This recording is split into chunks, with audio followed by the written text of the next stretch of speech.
El Tribunal Constitucional finalmente ha anulado la condena de 12 años de prisión contra Daniel Urresti por el asesinato del periodista Hugo Bustíos. Este se produjo en 1988. Y es la primera vez que, amparados en la norma que este Congreso ha promulgado y que señala que la imprescriptibilidad de los delitos de lesa humanidad corre a partir del 2002 en adelante, es decir, cuando nuestro país suscribió el Estatuto de Roma, ¿no? Y que él, que cometió este delito o se le condenó, y ahora esta condena anulada, por una muerte acontecida en 1988, la del congresista, del periodista, Hugo Bustíos. Sí, no era alcanzado por esta imprescriptibilidad. Y por tanto, debía considerarse la prescripción que en aquel Código Penal, que era entonces vigente el de 1924, mandaba, que eran 20 años. 20 años. Y por tanto, 20 años y luego una ampliación de 10 años más. O sea, en el peor de los casos eran 30 años, que eran del 88, 98, 2008, 2018. Ahí terminó. Y él fue condenado en 2023. Por tanto, según el Tribunal Constitucional, dado que no le alcanzaba la imprescriptibilidad de este delito, porque esa es su interpretación, ellos están abrazándose a la norma de este Congreso de la República, y por tanto debía tomarse en cuenta el Código Penal del 1924, que era el vigente cuando se cometió este delito, se anula la sentencia, dado que ya prescribió. Y lo que sí es importante recalcar que esta decisión del TC no significa una absolución, es decir, no se declara inocente al señor Daniel Urresti, sino lo que dice, y lo voy a leer aquí, el tribunal no ha dicho eso, sino que ni tampoco ha revisado la participación o no en los hechos. Lo que se ha señalado directamente es que su prisión no tenía sustento constitucional porque la condena se basó en una aplicación indebida del derecho penal.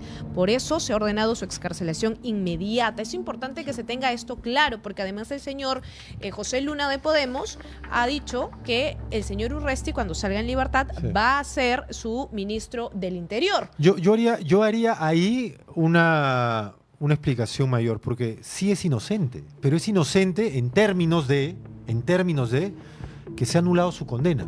Y si anulan tu condena, ¿qué no hay eres? una condena. No hay una condena. Y si no hay una condena, ¿qué eres? Eres inocente. Claro, pero no se ha pronunciado sobre el hecho, lo decía además la señora Luz Pacheco. Esto es lo que hay que destacar. O sea, legalmente sí, es inocente porque se ha anulado su condena. Y sin sentencia, todos somos inocentes, ¿no? La inocencia es la condición que tenemos hasta que eres condenado. Ahí eres culpable. Si se anula la condena, eres inocente. Pero lo que no se ha desvirtuado, lo que no se ha rebatido son las pruebas, los indicios, los hechos, los argumentos que lo vinculan a la muerte de Hugo Bustíos y que fueron usados por la sala que lo condenó. Es decir, esta decisión del TC no echa por tierra toda la construcción de la argumentación que determinó su culpabilidad en el juicio que ha sido anulado.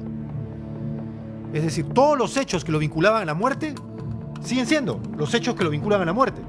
Y que según la sentencia anulada, lo vinculaban y lo hacían responsable.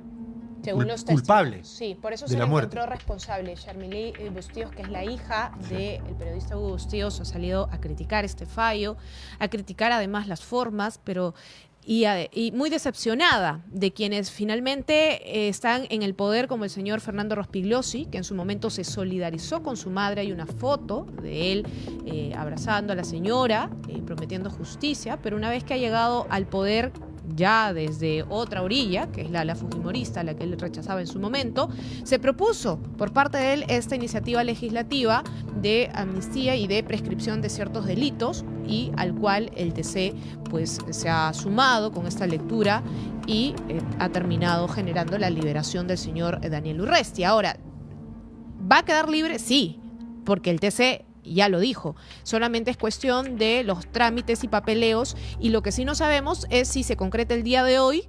Tal vez tienen hasta las 4:30 que llega esta documentación, y después de eso, una vez que se ha ingresado al INPE ya esta orden de liberación, él puede quedar libre entre 6, 7, 8 de la noche, como lo hemos visto en casos, por ejemplo, de la señora Keiko Fujimori y otros personajes más, mientras el documento entre antes de las 4:30 de la tarde. Si ingresa después, ya se efectúa la liberación al día siguiente, que podría ser también el día martes. Entonces, muy atentos entre la información de hoy, mañana o tal vez mitad de mañana.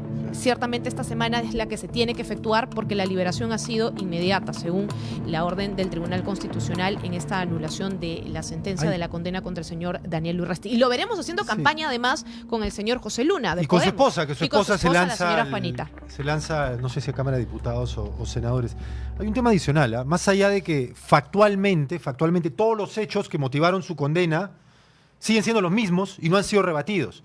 El TC lo que ha señalado es que ya prescribió, por tanto es inocente, pese a que todos los hechos, según el proceso anterior, lo determinaron culpable. Esa culpabilidad ha sido anulada por el TC, pero hay un asunto adicional, porque el TC se respalda en la prescripción de este delito. Y aquí hay un argumento, pero voy a citar a su autor, el abogado penalista Mario Escrivá, que por cierto señala esto en el Lima Times. Él dice que este Tribunal Constitucional determinó la prescripción del caso Urresti en contra de un fallo que este mismo tribunal había dado para un caso hace solamente 3 meses, es decir, se ha ido en contra de su propia jurisprudencia. No ha debido de aceptar la prescripción en este caso Urresti. ¿Y por qué? ¿Por qué señala esta persona? Y voy a citar el caso solamente para que, si quieren, lo busquen y vean el detalle, ¿no? El proceso de inconstitucionalidad contra la ley 3217, ¿no? Y que declaró infundada las demandas en los fundamentos 203 al 210, concluyó argumentos relevantes para el caso Bustíos. Está hablando de la sentencia 00009-2024-PI/TC y 00023-2024/PI/TC. Chequéenlo, si es que quieren buscarlo, vuelvan a ver este video, busquen esas sentencias. ¿Qué señala? 1. No pueden contabilizarse los plazos de prescripción de la acción penal cuando el ordenamiento jurídico o el accionar del Estado represente un obstáculo para el procesamiento de hechos tan graves. ¿Qué significa esto? Que no puede contarse 30 años de corrido de la prescripción de Daniel Urresti del 1988 al 2018, no pueden contarse, porque el fuero militar durante el gobierno de Fujimori, desde 1993 hasta el 2000, o del 92 al 2000, el fuero militar impidió que se procesara este caso, que empezó a investigarse a finales de los 80. Impidió que se procesara. Entonces, ese tiempo en el que se impidió el proceso no debería ser contabilizado para su prescripción. Por tanto, quedan 8 años más, es lo que señala este abogado. Y podría tener sentido, si es que se fundamenta, Fátima, en un fallo de este mismo Tribunal Constitucional. Porque con unos sí y con otros no. Sí. Vamos a ver finalmente si continúan en esta batalla. La familia Bustíos ha sido larguísimo, dolorosísimo. Su esposa perdió la vida en este proceso. La hija, Charmelí, ha continuado con ello, pero entendemos que también es desgastante, doloroso. Ella era una adolescente de 14 años cuando su padre fue asesinado y desde entonces vio la lucha de su madre por intentar encontrar justicia.